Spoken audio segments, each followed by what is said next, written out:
આજે આપણે બનાવીશું સિંગદાણા અને તલની સુખડી, ફરાળી સુખડી. તેના માટે મેં પહેલાં સિંગ શેકી લીધી છે અને તલ પણ શેકી લીધા છે અને તેને હવે મિક્સચરમાં ક્રશ કરી દઈશું ઠંડુ પડે. એક બાજુ મેં એક બાઉલ જેટલી મેં ઘી લીધું છે, એટલું જ ગોળ લીધું છે. આ તલનો ભૂકો અને આ સિંગદાણાનો ભૂકો, અને થાળીને ગ્રીસ કરી દેવાની છે તેલથી. ઘી ગરમ થઈ ગયું છે, એમાં આપણે પહેલાં ગોળ ઓગાળી દઈશું.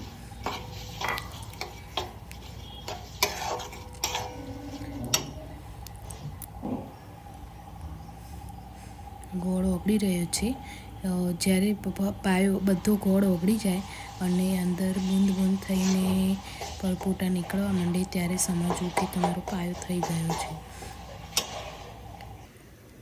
તો તમે જોઈ રહ્યા છો કે ગોળ આપણો મેલ્ટ થઈ ગયો છે અને અંદર નાની નાની પરપોટીઓ થવા માંડી છે.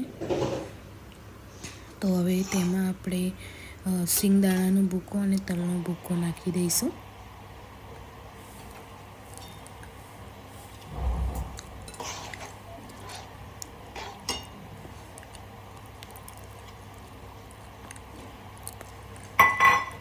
અને તમને મારી રેસીપી ગમે તો જરૂરથી સબસ્ક્રાઈબ કરજો.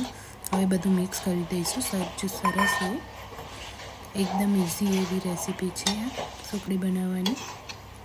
બધું મિક્સ થઈ ગયું છે અને બહુ વધારે શેકવાનું નથી. જેવું બધું મિક્સ થઈ જાય ને એવું 2 સેકન્ડ થોડું શેકીને, કેમ કે ઓલરેડી આપણે સિંગદાણા અને તલ શેકી લીધા છે, તો ગ્રીસ કરેલી થાળીમાં આપણે તે બધું ઠલવી દઈશું.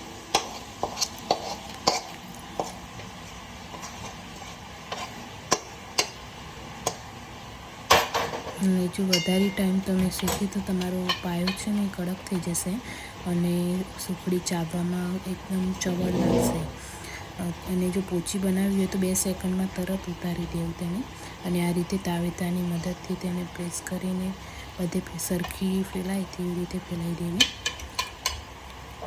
અને આવું એક નીચે વાટકી હોય જે નીચેથી ફ્લેટ હોય, તે રીતે તેને પ્રેસ આપીને બધી સાઈડ સરખી કરી નાખવી.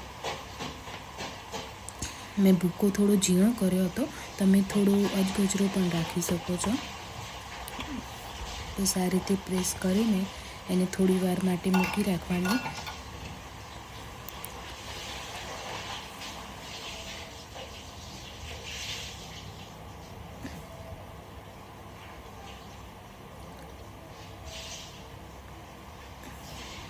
પછી એના કાપા કરી લઈશું. અને તમે જોઈ રહ્યા છો કે ઠંડી થયા પછી સુખડી કેટલી પોચી અને સરસ દેખાય છે. Thank you.